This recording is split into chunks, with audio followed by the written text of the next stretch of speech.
사기 2장 8절에서 15절 세상과 섞이지 말라 하는 제목으로 은혜를 받고자 합니다. 여러분, 우리가 성경을 보잖아요. 이 성경을 보는데 모르는 것은요, 몇 번 읽어도 모릅니다. 그래서 성경을 알려면 무엇을 알아야 하냐면 배경을 알아야 돼요. 배경을 알고 또 그 글을 쓴 목적이 무엇인가 하는 것을 알아야 됩니다. 그러니까 이제 설교자는 어떻게 됐어요? 그래서 이제 끊임없이 연구를 해야 되겠죠. 그 배경이 무엇이고 그 목적이 무엇인가. 그렇게 해서 성경의 의미가 무엇인가 하는 것을 설교자가 전달하는 거예요. 물론 평소들도 알려면 본문의 배경이 무엇이고 목적이 무엇인가 하는 것을 알려고 해야 되겠죠. 그런데 왜 하나님이 그러면은 우리에게 성경을 주셨는가? 하나님 우리에게 성경을 준 목적은요, 하나님이 누구인지를 알도록 하기 위해서 성경을 주셨어요. 하나님은 이 천지 만물에 하나님이 누구인가 한 것을 알도록 하나님께서 주셨는데도 불구하고 사람들은, 인간은 마음이 어두워졌어요. 죄로 마음이 어두워져가지고 이 온 세상에 하나님이 누구인지, 하나님의 영광이 있는데도 불구하고 그 영광을 보지 못하고 뭘 보냐면은 하나님의 영광이 나타난 그 피조물을 봅니다. 그래서 보면은 나무가 엄청나게 큰 거 있으면은 시골에 보면은 옆에다가 새끼를 꽈가지고 거기서 비나이다 하잖아요. 그리고 아니면은 엄청난 바위 있으면 거기서 물이 나오면은 이거는 신비한 것이다 하면서 거기서 비나이다 하는 거예요. 이 하나님이 다 모든 게 하나님의 피조물인데 인간의 마음이 제로로 가려져가지고 하나님의 영광을 보지 못하고 피조물을 보고 비나이다 하는 거예요. 그것이 지금까지 하나님을 알지 못하는 인간의 어떤 미신적 행태가 끊임없이 역사를 통해서 반복되어 있던 거예요. 그래서 이 하나님이 누구인가 가르쳐준 것이 성경입니다. 성경을 통해서 하나님이 누구인가 하는 것을 가르쳐줘요. 그래서 성경에 보면은 하나님의 뜻이 무엇이고 또 하나님의 계획이 무엇이고 그리고 성경을 통해서 내가 누구인지를 알게 됩니다. 내가 얼마나 죄인지, 내가 또 어디로 가는지도 다 가르쳐주는 거예요. 그래서 성경이 우리의 삶을 바른 방향으로 가도록 해주는 거예요. 그러니까 성경을 그래서 알아야 되겠잖아요. 그런데 우리가 성경을 안다는 것은 물론 성경을 봐야 돼요. 그런데 여러분, 이 성경이요, 지금 우리가 이렇게 딱 한 권으로 이렇게 되어 있잖아요. 이것이 얼마나 큰 축복인지 모릅니다. 이렇게 된 지가 거의 100년이 안 돼요. 제일 처음에는 여러분 하나님의 말씀을 줄 때 그 말씀을 어디다 기록했냐면 바위에다 기록했어요. 바위에다 기록하고 그 다음에 시간이 지나서 점토가 있대요. 점토판. 점토에다가 꾹꾹 찔러가지고 거기다가 글자를 썼어요. 그러니까 이 하나님의 말씀을 전한다는 거죠. 엄청난 그 축복이요. 그 다음에는 뭐냐면은 나오는 것이 양피디예요. 양 있잖아요. 양을 가죽을 그대로 벗겨가지고 말려요. 그러면은 거기다가 옛날에 그 종이가 없었으니까 거기다가 글을 씁니다. 그 양피디예요. 그걸 이제 엮여가지고 두 마리가 돼가지고 성경이 나오는 거예요. 그 다음에 나오는 것이 신약시대 때 이집트에 보면 나일강 옆에 그 파피루스 있어요. 파피루스가 우리가 보면은 무슨 창호리 만들듯이 그 비슷하게 끝을 얇게 해가지고 막 열기설기 해가지고 그래가지고 거기다 글을 쓰게끔 만들어야 해요. 근데 거기에다 글을 쓰는데 양피디는 그래도 오래 가는데 이 파피루스 것은 금방 상하거든요. 그러니까 거기다 글을 썼어요. 그리고 그러고도 이제 중세 시대까지 와서도요, 성경이 다 뭐냐면 필사해요. 필사. 그러니까 성경 한 권이 얼마나 비싸겠어요. 그러니까 웬만한 사람 성경 못 가져요. 다 필사하는 겁니다. 그러다가 거의 이제 중세를 넘어서 근세에 들어와서 인쇄술이 이제 생기는데, 우리나라도 처음에 고려시대 때 그 목판본 있잖아요. 목판에다 인쇄하는데 목판은 얼마나 바빠요. 근데 이제 구텐베르그가 금속 활자를 발견하면서 그때부터 이제 성경이 보기 시작이 되는 겁니다. 그러니까 우리나라도 역사를 보면 일제시대 때는 이 성경이 다 있는 게 아니고 마가복음은 마가복음 한 권 있어요. 마가복음 한 권. 누가복음 한 권. 그것도 우리나라가 거의 이제 해방 거의 무렵쯤에 그때쯤 이제 성경이 나오기 시작하는 거죠. 그리고 그렇게 그때는 성경 보고하는 것이 엄청난 사업이었습니다. 우리가 이렇게 정말 쉽게 성경을 이렇게 한 권으로 보기 쉽게 가지고 있다는 것이 엄청난 축복이시래요. 하나님의 말씀을 우리가 보고 거기서 하나님의 뜻이 하나님의 계획이 무엇인지를 가르쳐주고 인간이 어디서 나와서 어디로 가는지 가르쳐주는 이 성경이 엄청난 이 복이라는 겁니다. 그런데 이 성경을 통해서 이 하나님이 누군가 하는 것을 가르쳐줬어요. 그런데 성경을 이렇게 보는 이유는 하나님이 누군가 하는 걸 보여준다고 그랬잖아요. 근데 하나님이 누군가 하는 것을 보여주는데 어떻게 보여주나? 물론 성경에 보면은 기본적으로 하나님이 누군가 하는 것을 우리에게 이야기하는 게 있어요. 예를 들어서 하나님의 천지만물을 창조하시고 그리고 지금도 통치하시고 그리고 선제를 통해서 우리가 누군가를 이야기하고 그 다음에 우리를 구원하기 위해서 예수님이 오시고 예수님이 고난을 받으시고 이걸 죽으시고 부활하셨다. 이 기본적인 우리가 이야기 있어요. 근데 우리가 그것도 전제로 그런데 성경의 이야기를 내고 보면 어떻게 되냐면 이야기식으로 되어 있잖아요. 이야기식으로. 이야기식으로 되어 있으면서 그 이야기 속에서 하나님의 품성이 왜냐하면 우리가 쉽게 이야기하면 인간의 모든 역사를 통해서 삶을 통해서 그들이 어떻게 살면서 어떻게 하나님을 접하고 그 다음에 하나님이 그들에게 잘못했을 때 어떻게 진노하고 하는 것을 통해서 하나님이 이런 하나님이구나 그걸 우리가 알 수가 있는 거죠. 그리고 또 때로는 이 성경의 한 구절만 보고는 알 수가 없어요. 그러니까 성경을 전체적으로 입체적으로 보면서 이것이 무슨 날 무도로 이말 기록되어 있구나 하는 것을 통해서 우리가 하나님을 아는 겁니다. 우리가 하나님을 아는 것이 여러분 이 세상에서 하나님을 아는 것이 엄청난 법인 거예요. 근데 사람들이 그걸 모르고 이거 뭐 너무 당연하니까 갖다 놓고 그냥 받아놓고 그냥 장식품으로 해달라고 하는데 이 거의 100년 전만 해도 이 성경을 그렇게 보고 싶어도 못 봤던 거죠. 그런데 그러면은 이 성경이 우리가 지금 우리가 보고 있는 이 성경이 어떻게 쓰여진지 우리가 말해야 돼요. 여러분 성경이 쓰여진 기간이요 1500년입니다. 1500년 동안 기록된 것이 이 성경이에요. 왜냐하면 출애굽 때가 BC 1450년이거든요. 그러니까 BC 1450년에서부터 1500년 때 그때 모세가 이걸 기록했거든요. 그것이 모세 오경을. 그리고 구약의 마지막 때가 BC 500년이에요. 말라기 때가. 그러니까 그 위에 선지자를 통해서 여러 사람을 통해서 기록된 것이 이 1000년의 기간 동안 구약 성경을 썼습니다. 그러면 1000년의 기간 동안 썼으면 어쩌겠어요? 1000년 동안 지나면서 이 1000년 전에 사람하고 1000년 후에 사람하고 똑같은 말이라도 많이 다른가 다르죠. 우리가 고등학교 때 뭘 배워요? 후민정음 배우잖아요. 후민정음 나라말살인 또 거기 뭐 시 보면은 뿌리 같은 나무들 바람이 아니면서 하는데 그 우리가 보면은 또 바로 모르잖아요. 그게 500년도 안 되는데 그러면 1000년의 기간 동안 어떻게 됩니까? 그러니까 여기는 뭐가 있어요? 그 의미가 다르니까 의미를 그때 역사적 상황이라든지 시대적 환경이라든지 이것을 우리가 봐야 되는 겁니다. 그래야 성경은 제대로 우리가 알 수가 있는 거예요. 그래서 성경은 항상 뭐로 되어 있냐면은 이 역사적인 그런 이야기가 이 어떻게 보면은 전체적인 역사적인 어떤 프레임이라든지 그렇게 역사적인 이야기를 통해서 1000년 전에 이렇게 말했다.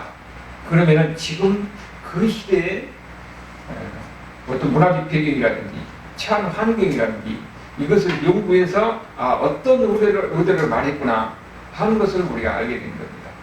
그렇게 해서 성경을 알게 되는 거예요.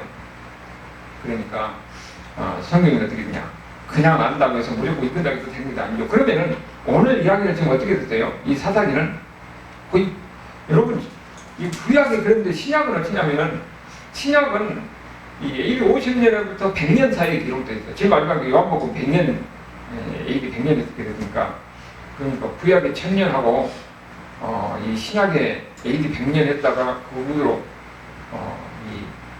하면은 BC 500년이 말라기 써졌으니까 거의 450년, 500년이 거기가 추가되면 1500년 기간이나 그 기간에 걸쳐서 쓰여졌다 하는 것을 우리가 이해를 하고, 그래서 그걸 알려면은 그 당시의 문화적 환경 또 그 체험 배경, 이것을 우리가 이해해야 알 수가 있다 하는 것을 우리가 항상 이해해야 돼요. 그러니까 지금 당장 보면 우리가 모를 수가 있어요. 모를 때는 그런 배경 속에서 이해를 하는 겁니다. 그러니까 설교를 할 때는 어떻게 됐습니까? 그걸 다 찾아가야 되잖아요. 찾아보고 이런 배경 속에서 하는 것이다 하고 말씀해 주는 겁니다. 그러면은 여기 사사기는 어떻게 됐어요? 아니 거의 한 3000, 우리 지금으로 치면은 거의 3000년 전 아니에요. 3000년 전에 3000년 전에 그 사사시대 때 하는 이야기인데, 우리가 그때 그걸 해석할 약본은 우리가 어째 그 사람들을 보고 판단할 수가 있어요. 그러니까 지금까지 하는 이야기를 하는 의도가 뭐냐면은 우리 지금 그 기준으로 판단하지 말라는 거예요. 그 시대 때 그 사람들 입장을 한번 돌아가 봐서 그 사람이 이렇게 행동할 수밖에 없다는 것이 우리가 이해가 되는 겁니다. 그 이해가 돼야 이 말씀이 우리에게 은혜가 되는 거예요. 그러면 이 말씀을 통해서 우리에게 주는 하나님의 뜻이 무엇인가 하는 것을 알 수가 있는 겁니다. 여기 보면은 우리가 지금까지 사사기 보니까 뭐라고 했어요? 하나님이 사사기에서 이스라엘 백성들에게 너희들이 가나안 땅에 들어가면은 가나안 땅에 들어가면 그 땅을 하나님께서 주신 땅이니까 정복하되 그 사람들을 쫓아내라. 그 사람들을 살려주지 마라. 다 죽이든지 쫓아내라. 그 다음에 그 사람들이 섬기는 신을 섬기지 마라. 그렇게 이야기했거든요. 그런데 이스라엘 백성들 그 들어가서 어떻게 했어요? 그렇게 안 했잖아요. 근데 우리가 보면은 하나님이 하라고 하면 그렇게 하지 왜 안 했을까 그렇게 생각이 드는데, 거기 막상 들어가 보면 그게 아니라는 거예요. 거기 들어가면 뭐냐면은 이스라엘 백성들은 유목민이잖아요. 근데 거기에 가나안 사람들은 농경민족이에요. 근데 그 사람들이 문화도 훨씬 더 이 농경민족의 문화가 훨씬 더 월등한 거예요. 그 사람들이 더 잘 살고 무기도 더 발달하고, 그 사람들은 탱크를 가지고 있는데 이스라엘 백성들은 어떻게 돼요? 가진 것도 없어요. 그리고 여기 보면은 이스라엘 백성들 가면은 거기 들어가서 싸움에서 어떻게 그들을 이겼을까? 우리가 지금까지 이 여호수아나 이 역사를 통해서 보면은 하나님이 그들을 이기게 해줘서 그들이 싸워서 이겨서 정복하는 거예요. 그래서 겨우 사는 것이 산지, 밑에 평지는 이 가나안 사람들이 철벽을 갖고 있으니까 못 들어오니까 그들은 어디냐?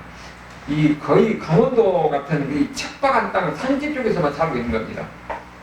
근데 겨우 거기서 살고 밑에는 못 내려오고. 그런데 지금 어떻게 됐어요? 우리가 생각해도 저 사람들이 잘 살잖아요.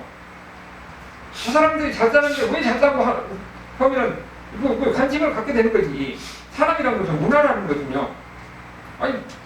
거창할 것 없어요. 우리가 봐도 저 사람이 잘 살고 저 사람이 무엇인가 참 재밌는 것 하고 하면은 우리도 거기에 관심이 있어요. 그러면 나도 그 사람같이 하고 싶은 거예요. 근데 우리는 믿는 신은 여호와인데 저 사람들 신을 보니까 바알 신을 섬기고 있는 거거든. 그러니까 나도 저 사람같이 살고 싶은 마음에 거기에 따라서 하는 겁니다. 그래서 그 사람들이 신을 섬겨요. 근데 여기 13절에 그들이 여호와를 버리고 바알과 아스타를 섬겼다 했는데 여호와를 완전히 버린 거 아닙니다. 여호와를 섬기면서도 그 사람들이 섬기는 신 바알을 섬기는 거예요. 그러다가 보니까 결국은 하나님의 진노를 하는 이야기가 나오지요. 그 상황을, 그러면은 왜 이 사람들이 가나안 사람들을 따라서 그렇게 했을까? 그들이 신을 섬기고 했을까? 여기 11절, 12절은 뭐라고 합니까? 이스라엘 자손이 여호와 목전에서 아그네가 바알을 섬기고, 그러면서 12절에서 보니까 완전히 하나님이 하지 말라고 했는데도 불구하고 오히려 그들을 섬기고 그 신들에게 절하더라, 이런 이야기가 있어요. 그래서 14절을 소리지난 하나님이 진노하셨다, 그런 이야기가 나와요. 우리가 보면은 저 사람들 나쁜 사람들을 왜 그랬을까? 우리가 보면 이해가 안 되잖아요.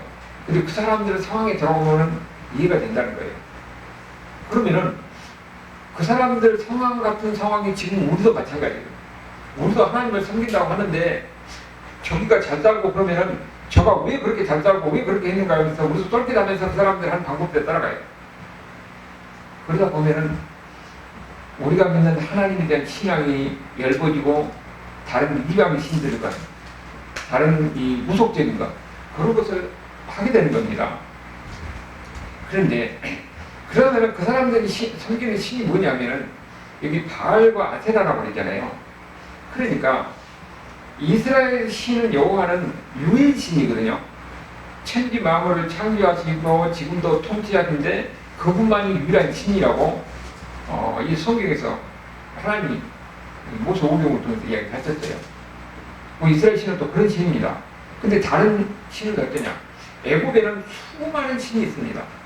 주로 동물신이에요. 호루스는 사람의 이 몸에다가 머리는 새예요, 새. 근데 이런 자연신을 이렇게 형상화해가지고 하는 이런 신들이 애굽에는 수많이 있어요. 그리고 가나안 땅에 들어오면은 이 바알과 아세라가 있는데 이것은 그 당시에 농경 민족이 가지고 있습니다. 그 신화를 보면 참 웃겨요. 바알이 남편이고 아세라가 아내예요. 그러면서 하늘에서 비를 내려서 땅이 받아서 그것을 열매를 맺는다면서 남자 여자 신을 만들어 놓고 거기서 피난을 하는 겁니다.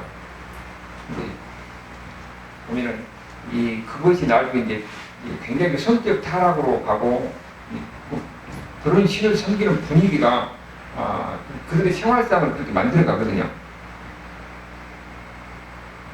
그런데 그들이 농경민족에서 잘 살고 풍요롭고 하는데 그들이 섬기는 신을 보니까 이 바알과 아세라를 섬기는 거예요. 그러면은 우리도 하나님을 섬긴다고 하는데 우리가 하나님 말씀대로 살면요, 하나님은 우리에게 풍요를 약속하지 않습니다. 더 잘 살고 모든 것이 좋아진다고 하지 않아요. 힘들고 어려워도 하나님 말씀대로 살아라 이렇게 이야기를 했지, 네가 하나님을 섬기면 더 풍요로운 것이다 그렇게 약속하지 않았거든요. 그러니까 하나님 말씀대로 살려면 하다 보면 참 답답하고 힘들고 어렵고, 근데 저 사람들은 바알을 섬기는데 저 잘 살아. 그래서 우리도 한번 해보자 그렇게 된 겁니다. 결국은 그래서 이렇게 이스라엘 백성들이 가나안 땅에 들어와서 하나님이 하지 말라고 그랬는데도 불구하고 이 바알을 섬기고 아세라를 섬기게 되는 거예요. 결국은 그것이 이스라엘 백성들에게 큰 문제를 가지고 오는 거죠. 그래서 우리가 중요한 것은 왜 우리가 하나님을 믿는가 하는 것을 생각해야 됩니다. 우리가 하나님을 믿는 것은 하나님이 우리에게 풍요를 보장해 준다고 하지 않았어요. 내가 하나님을 믿는 것이 내가 건강하고 내가 부자되고 내가 출세하고 그럴 때 하나님이 나를 도와줄 것이다, 그래서 내가 믿는다면 그것은 하나님을 잘못 믿는 겁니다. 우리는 이 세상에서 이 창조하신 분이 유일하신 하나님, 여호와 하나님이라는 것을 아는, 다른 신들은 다 인간이 만든 이런 가짜예요. 그리고 오히려 이 귀신이라는 사단에 속하는 것이고, 그래서 우리는 오직 섬길 분이 이 하나님, 여호와 하나님 한 분이라는 거예요. 그분이 우리를 구원하기 위해서 예수님을 보내서 우리가 예수님을 믿으면서 제가 용서를 받아서 우리는 하나님의 자녀가 되고 천국하고 천국 백성이 되는 것이라는 거예요. 그래서 하나님 백성으로 살다 보면 어떻게 됐냐? 세상 사람들하고 부딪힘이 너무 많아요. 그래서 지금 이 로마서 10장 이에서 보면은 뭐라고 했냐면은 너희는 이 세대를 본받지 말라고 했어요. 이 세상 사람들의 문화라든지 그들이 가지고 있었던 여러 가지 어떤 사회적인 이런 현상, 거기에 동화되지 말라는 겁니다. 그래서 예수 믿는 사람들은 마음을 새롭게 함으로 변화를 받아야 돼요. 우리는 예수 믿는 사람으로서 이미 새로운 사람들이에요. 천국 백성들입니다. 그들에게서 동화되는 것이 아니라 오히려 그들에게 하나님의 백성으로서의 경건한 모습을 보여줘야 되는 거예요. 그러면서 우리는 무엇을 받고 살아가야 되냐? 하나님의 뜻이 무엇인가? 하나님의 온전한 뜻을 분별하면서 그 하나님의 뜻대로 살려고 노력하고 바울이 우리에게 이야기하는 거잖아요. 그러니까 우리가 사는 것은 이 세상에 어떤 출세하거나 이 세상적인 어떤 복을 위해서 하나님을 섬긴 것이 아니라 우리는 하나님의 백성으로서 구별된 사람들이에요. 구별된 사람으로서 살아갈 때 힘든 거 어려운 가운데 있을지라도 나는 하나님을 떠나지 않으려고 오직 하나님을 섬기겠다.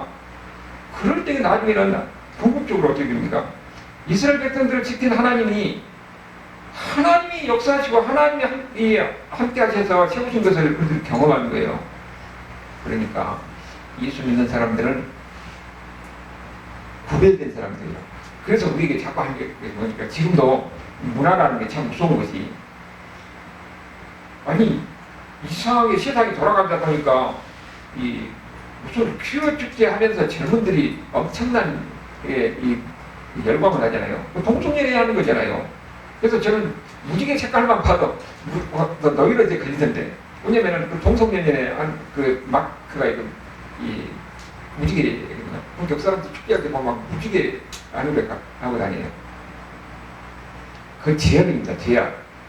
근데 그 문화가 돼가지고 일반 사람들도 좋다고 축제를 하면서 그것이 어떻습니까? 이제 마음이 자연스럽게 열리다 보면은 실제로 그것이 이제 텔레비에도 동성연애를 하는 것이 합의가 돼가지고 어떻게 이 자연스럽게 나와요. 그러면서 이제 지금 어떻게 나오냐? 차별금지법까지 나오는 겁니다. 너무 무서운 거예요. 그래서 이 기독교에서 목사님들이 강력하게 목숨을 걸고 막 항의하고 하고 하는 그런 이유가 바로 그거인 겁니다. 근데 자연히 보니까 지금 대통령이 상당히 지혜로운 것이, 한때는 이 차별금지법 옛날에 적격이었거든요. 근데 지금은 논쟁거리가 되니까 그거 참 복잡한 문제라고 그것은 입법사항으로 맡기는 거예요. 그럼 국회에서 알아서 하고 그러면 나는 우리는 집행한 사람이니까 그렇게 하겠다. 답변이 지혜로운 답변이지요. 세상의 문화, 세상의 사회적 현상, 거기에 자기도 모르게 동화되어서 따라가면은 하나님으로 늘어지고 하나님 말씀부터 멀어진 겁니다. 그래서 우리가 예수 믿는 것은 오히려 이 마음이 새롭게 변화를 받은 사람들이에요. 세상의 뜻이 아니라 하나님의 뜻이 무엇인지 그것을 바라보고 사는 사람이에요. 그러니까 우리 신앙을 지킨다는 것이 무엇인가 상당히 쉬운 것은 아닙니다. 지금 그 이야기를 좀 우리에게 해주는 거죠. 사사시대에 이 세상 것 좋아하면 사사시 이스라엘 백성들처럼 잘 따는 것, 풍요로운 것 거기에 따라가다가 하나님을 떠나고 오히려 이 다른 신을 섬기는 데까지 가버린 거예요. 그러면 어떻게 된다고요? 이 14절, 15절은 하나님이 진노하는 거죠. 그래서 그들이 괴로움을 당하더라 하는 이야기입니다. 이것을 통해서 우리가 왜 하나님을 섬기는지, 그리고 그 10절 이야기는 이 여호수아와 같이 하던 세대들은 하나님을 경험했잖아요.